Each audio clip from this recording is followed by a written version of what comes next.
Welcome to the Tradies in Business podcast with your hosts Warwick Bidwell and Nicole Cox.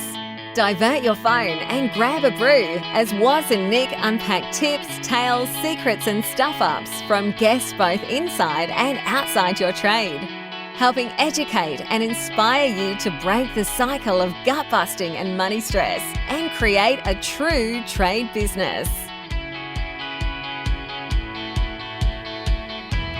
Good day, Nicole Cox.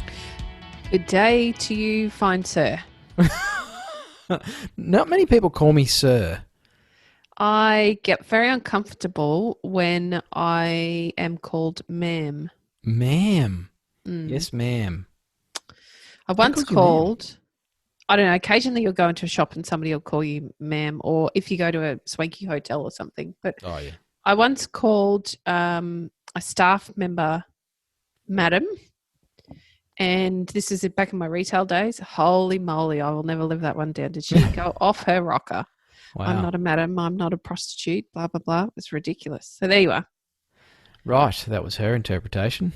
Apparently so. Speaking of interpretations. So, the dirty D word, Coxie, we're talking today, listeners. It's the last in our little three-part mini-series on Subby's loving builders, or getting some builder love. Getting some builder love. Get some builder love. There you go. We came up with the title. Builders really do want to love their subbies. They really do. Do they? Do they want to love really them? do. They do. Okay. I promise you. They don't want to call them madam, though. No. So the dirty D word when it comes to working with builders. Well, work in general, regardless, I think. Obviously, these principles are universal, listeners. You know, don't just think that you can only apply them when working with builders. You should definitely be learning how to woo your target audience. And as a second part in yesterday's episode, we talked about professionalism. That's probably something that's fairly universally applicable in business, Coxie. Oh, I think so. And today we're talking defects. It's a big one. I hate defects. Look, nobody likes defects, but they happen, right? Doesn't matter which way you look at it, stuff goes wrong. Shit Even happens. with your internet. Oh, is it breaking? No. Again. But it has consistently done that for about the last, 20 years. So, defects, Coxie. What is a defect? Something that went wrong. It might be a major problem, or it can be a minor one. It might be a drip of paint on the wall that needs to be rectified. It's something that needs to be fixed. Wrong according to who? Well, that's a really good question. Clearly, obviously not to the subcontractor that's been called back on it. Otherwise, they would have identified it in the first place. But obviously to the client or to the builder, that is a defect. It needs to be rectified. It always seems like such a dirty word and such an awful thing to have. And it's spoken about in a tone of almost that if a builder defects anything, then they're just a dirty dog. And they're just out to make the subby's life difficult, and they're being unreasonable and setting their expectations way too high. But in reality, and if you've listened to the other two episodes in this little mini-series, you'll get where we're going here, is that's something that's just going to make the builder's life more difficult. Now, if you don't get on with the builder you're working with, and that's consistently the tone of communication and the way the relationship is going, maybe you're just not the right fit. But in reality, this whole issue around defects, from my perspective, Coxie, as a non-builder, and I'm pretty sure you'll have a solid perspective on this, is that it's just the builder preempting any issues that they will have with the client, who, if you think the builder's picky, wait till you actually deal with the client. And a lot of you would have dealt with, direct to client situations listening to this podcast, where some people just have incredibly high and sometimes even unrealistic standards and expectations. So the whole defect process can actually work really well. And I'm working with a couple of our clients, Coxie, our tradiepreneurs, that are doing a really good job as subtrades of being proactive with the defects, and the builders are floored. They just can't believe that someone would do that. So because it just doesn't happen. But it can, and that can be one of your points of difference, which is the point of today's conversation. So defects happen. It doesn't matter how good you are at what you do. It could be somebody else's interpretation of what they're seeing. It might be that there is a legitimate issue. It might even have been caused by a different trade after you were on site. But you need, as a subcontractor, you need a robust defects policy. You need to have a policy with how you're going to deal with these things. So this isn't to say that you're going to just do as you're told every single time there's a problem with the builder. If that issue isn't your issue or you didn't create the issue, it's actually okay to robustly say, no, I'm not going to fix that. I didn't cause that problem. XYZ is the reason. But if you are responsible for that problem and you're talking to how you're going to rectify the defect, your builder is going to be overwhelmed with how simple you're making that process. And again, more likely to get you back on site to do the next job because you made a breeze of any of the issues that came up.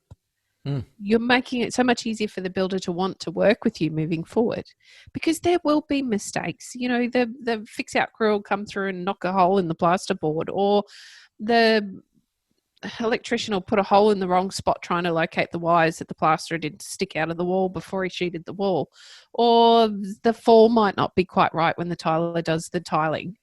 Regardless of what the issue is, if you have a policy, if you have a way that you standardly deal with the issues at hand, your builder knows exactly what to expect from you. They know that you're going to rectify within 3 working days. They know that they will organise the trades that need to come in after them to finish off their bit and sort that financially out if required. Or they know that you will make an appointment with the customer direct to do it after the handover period. Whatever it is that you are happy to do, if you have that documented out in a policy that you're able to share, you become so much easier to work with. And your life is so much easier as a subcontractor because you know exactly what you're responsible for and what you're not. It's a simple idea that can really create a massive change in the way you do your business. I think a lot of it, from observation, goes back to setting expectations at the start.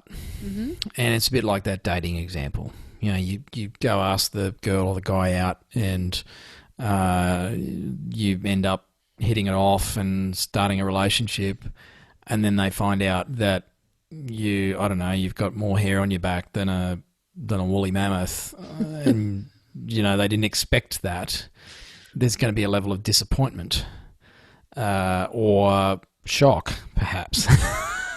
They might subtly leave a tub of wax on the bench. But if there's as you say, Coxie, if that expectation is set from the start, a lot of the time I don't think the issue is so much that there's a defect, it's that there's inconsistencies or pushback with how it's handled. And we've got a couple of subbies who actually pretty much self-defect. Yes. And then send that through. It's like going to the headmaster and saying, "Excuse me, sir, can I have a word with you in your office? I just wanted to let you know that I've graffitied the south wall of the toilet block, and I'll be painting over that tomorrow because I realise that was the wrong thing to do." Your punishment is likely to be much less than if you graffiti it, lie about it, get found out, and dragged up to the office. Absolutely. So it's just fessing up to things that didn't go to plan.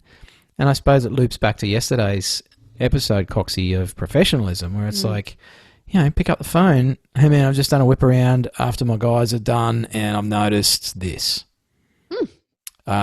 Just wanted to give you a heads up before you turn up on site the Savo or at the end of the week or before the client comes out and finds it, so that everyone's prepared.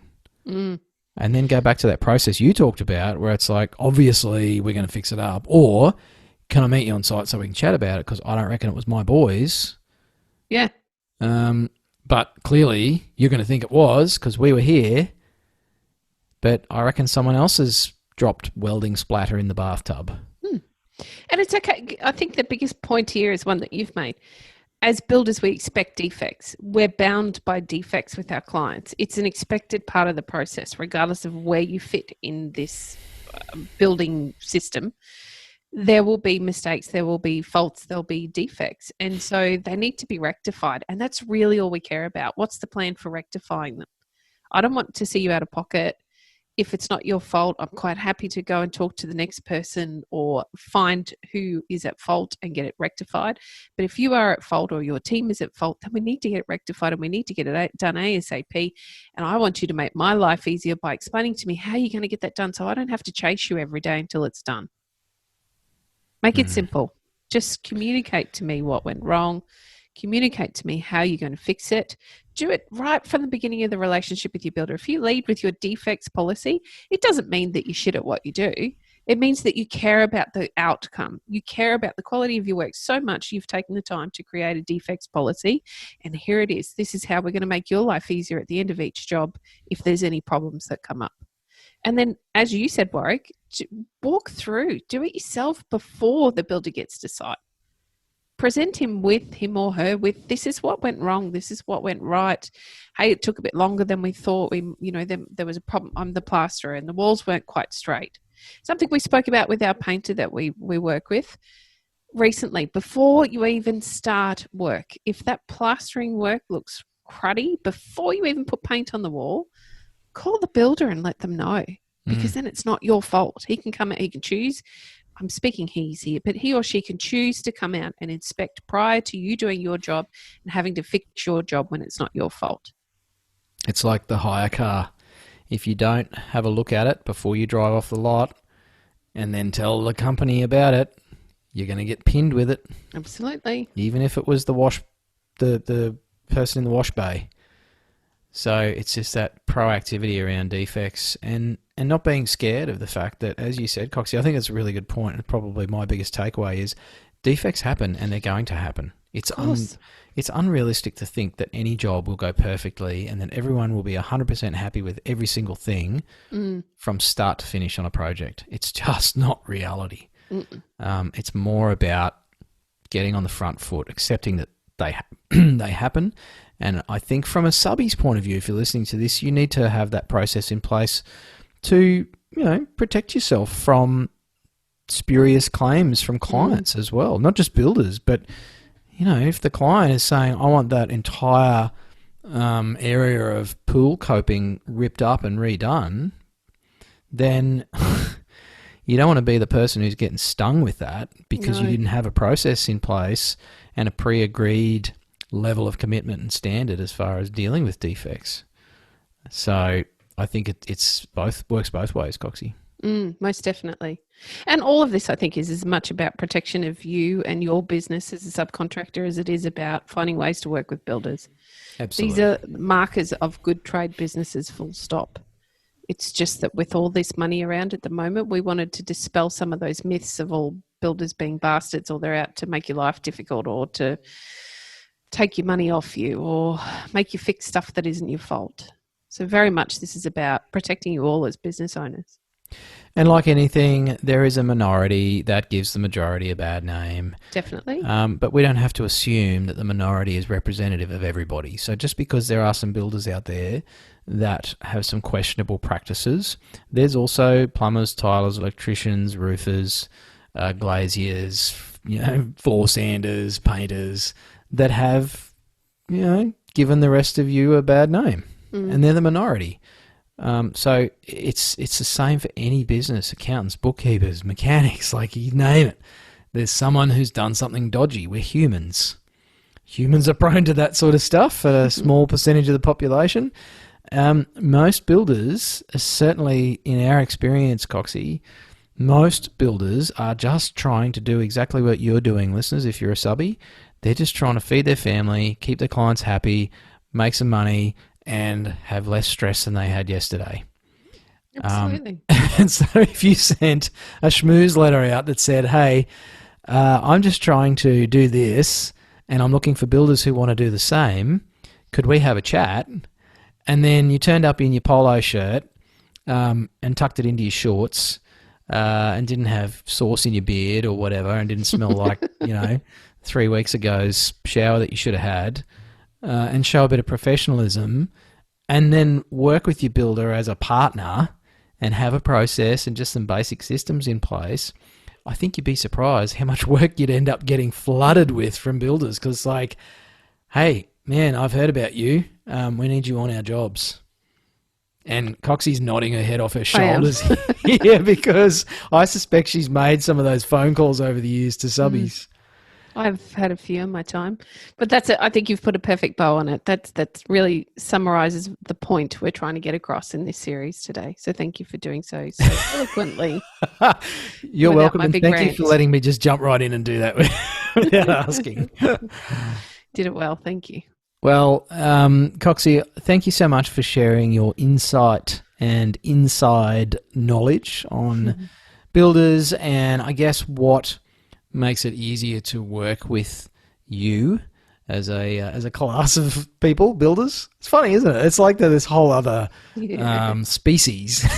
Apparently so. At least that's the way I was brought up. Builders and subbies. Yes. Subbies listening to this, hopefully you got some tips out of that or some ideas that you hadn't thought of before.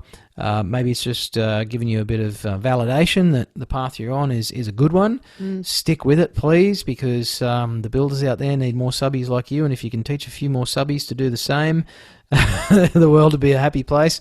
And honestly, go out there and get it. That's really what it comes down to. I'm already hearing some negative conversations about, oh, well, things are still going to slow down, and it's like there's money out there. There's a buzz. People are looking for ways they can get money out of the government. People can't help themselves. Consumers can't help themselves. There's free money. They want it, and they will find a way to do it. And if that means spending $150,000 on a renovation, they'll find a way to make that happen. Very true. So be a part of that and make the most of it. If you're not sure how to get started, as always, hit us up here at Tradies in Business. Coxie and I actually do this for a living, so apart from a free podcast that you're listening to now, congratulations on getting some free tips. We take this to the next level through things like the Trade Desk, which is our subscription service that teaches you how to suck less at all of this and how to implement some of the small changes that are going to make a big difference. The Drawing Board, which is our fantastic mastermind groups where there's half a dozen people like you listening to this, all sitting on a board, Coxie and me steering the ship and supporting each other to really think next level and be full-on business people.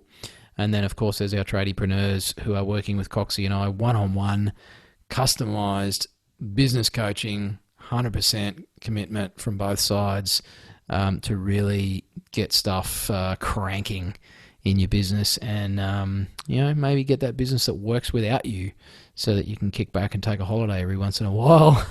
Wouldn't that be nice?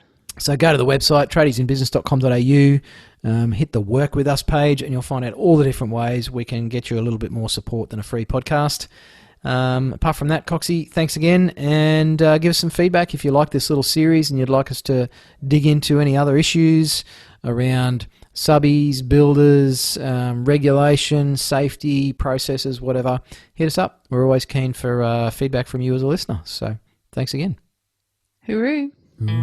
You've been listening to the Tradies in Business podcast with Warwick Bidwell and Nicole Cox. Find out more about today's guest, tools for your trade business, and other cool stuff at tradiesinbusiness.com.au.